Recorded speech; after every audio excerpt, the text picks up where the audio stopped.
সামনে দুটো স্কুল দেখতে পাচ্ছি, বিষ্ণুপুর হাই স্কুল এবং বিষ্ণুপুর এইচ স্কুল।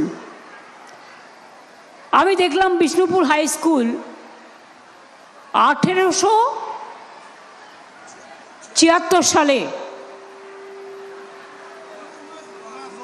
79 সালে, সেইটাই তো ভাবলাম কেন আমি ভুল বলছি, 1879 সাল। তাহলে বুঝতে পারছেন কতদিন আগেকার। এটা হচ্ছে বিষ্ণুপুর এইচ স্কুল। আর বিষ্ণুপুর হাই স্কুলটাও আমি দেখছিলাম বহু বছর আগে। এতদিনে কত ছেলে মেয়ে এখান থেকে পাশ করে বেরিয়েছে। আপনারা কত ডাক্তার জন্ম দিয়েছেন, কত আপনারা টিচার জন্ম দিয়েছেন, কত ইঞ্জিনিয়ার জন্ম দিয়েছেন, কত প্রফেসর জন্ম দিয়েছেন। আমি তো জানি বাঁকুড়ার ছেলেমেয়েরা রেজাল্ট খুললেই আমি দেখি নয় ফার্স্ট নয় সেকেন্ড, বাপরে বাপ কি রেজাল্ট, কল্পনা করা যায় না। এইসব ভেবেই আমি কিন্তু বাঁকুড়া ইউনিভার্সিটি করে দিয়েছিলাম। আমি জানি সেখানকার ছেলেমেয়েরা এখানেই পড়াশোনা করবে। সব জায়গায় যেতে পারে না, আপনাদের যাবার অধিকার আছে। কিন্তু আমরা আগামী দিন সিদ্ধান্ত নিয়েছি অনেক স্কুলকে আপডেট করব, স্কুলও করে দেবো, ইংলিশ মিডিয়ামও করে দেবো। তার মধ্যে আপনাদের তো এগুলো থাকবেই। টিচারগুলো অ্যাপয়েন্টমেন্ট করতে হবে।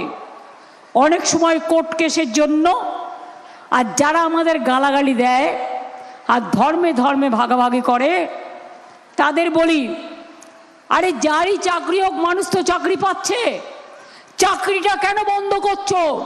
টিচারদের রুজি রোজগার কেন কাটছো? কত ছেলে মেয়েরা কাজ করে খেত, তাদের পরিবারগুলোকে রাস্তায় কেন নামাচ্ছ?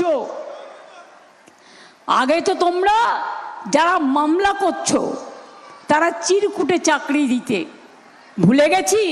আর বিজেপির ভ্যাপাম কেস জিজ্ঞেস করুন, কত লোক মারা গেছে, যারাই তদন্ত করতে গেছে সেই খুন হয়ে গেছে।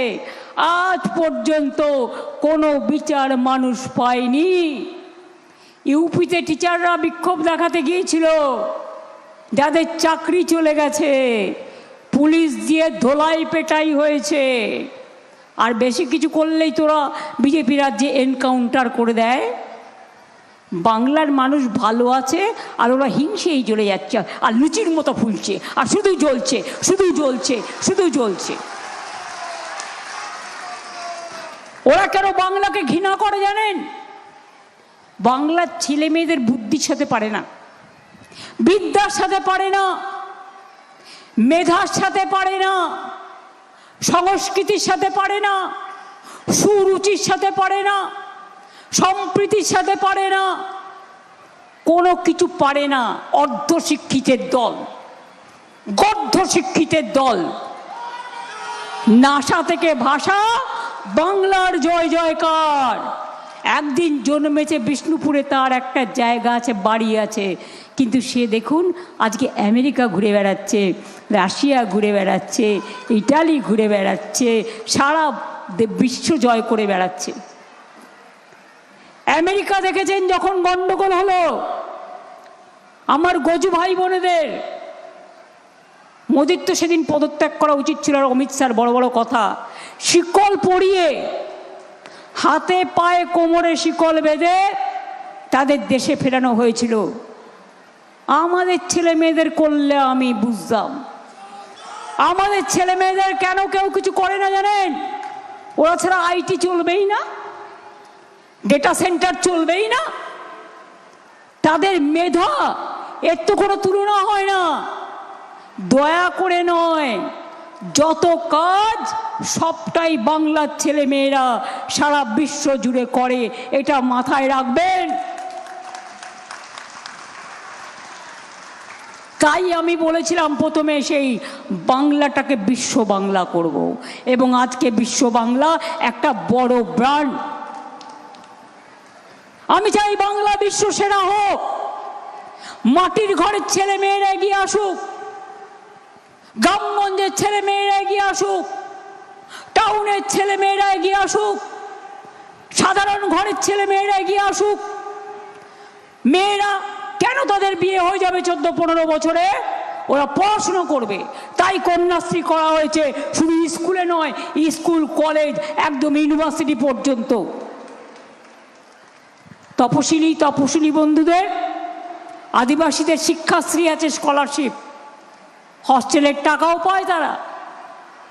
সংখ্যালঘুদের জন্য ঐক্যশ্রী আছে। ওবিসিদের জন্য ওই হাদা ভোদারা জানে না, না জেনেই বাংলাকে বলে ওরা নাকি কিছু পায় না, খোঁজই রাখে না, সবটাই পায়। একটা ডিপার্টমেন্ট যেমন সুন্দরবন ডেভেলপমেন্ট, সুন্দরবনের ওইটুকু অঞ্চল দেখে, কিন্তু বাদবাকি সব ডিপার্টমেন্টের টাকা ওখানে যায়। মনে রাখবেন, বিষ্ণুপুরী ঘরানায় যে আপনাদের মেলা হয়, সঙ্গীত সম্মেলন হয়, তাতে কি শুধু বিষ্ণুপুরের লোকেরা থাকে? বাইরে থেকে কত লোক আসে, কত লোক আসে। আর ঘরে ঘরে এটার নাম আছে। আমি সঙ্গীত জগতের যত লোককে চিনি, আমাকে সন্ধ্যাদি বলতেন, গীতশ্রী সন্ধ্যা মুখোপাধ্যায়, বিষ্ণুপুরী ঘরানার এই যে সঙ্গীতের যে সুর সাধনা, যারা সঙ্গীতের সাধক তারা এটা বুঝতে পারবে এই সুর সাধনার কি মর্ম। ক্লাসিক্যাল সঙ্গীতের একটা আলাদা ঘরানা আছে, সেই ঘরানা কিন্তু বিষ্ণুপুরের সুর সাধনার একটা অংশে থাকে মিশে। তাই বিষ্ণুপুরে যেমন জয়চণ্ডী পাওয়ার আছে বাঁকুড়ায়, বিষ্ণুপুর সাব ডিভিশনে মুকুটমণিপুর ডেভেলপমেন্ট অথরিটিও করা হয়েছে। এখানে যেমন ইউনিভার্সিটি এই জেলায় হয়েছে, মেডিকেল কলেজ বিখ্যাত, স্কুলগুলো বিখ্যাত, টিচাররা এত ভালো পড়াশোনা করায় এবং পিতামাতারা এত যত্ন করে, যা তাদের ছেলে মেয়েদের দেখে গর্বে আমাদের বুক ভরে যায়। এই জেলায় মাথায় রাখবেন।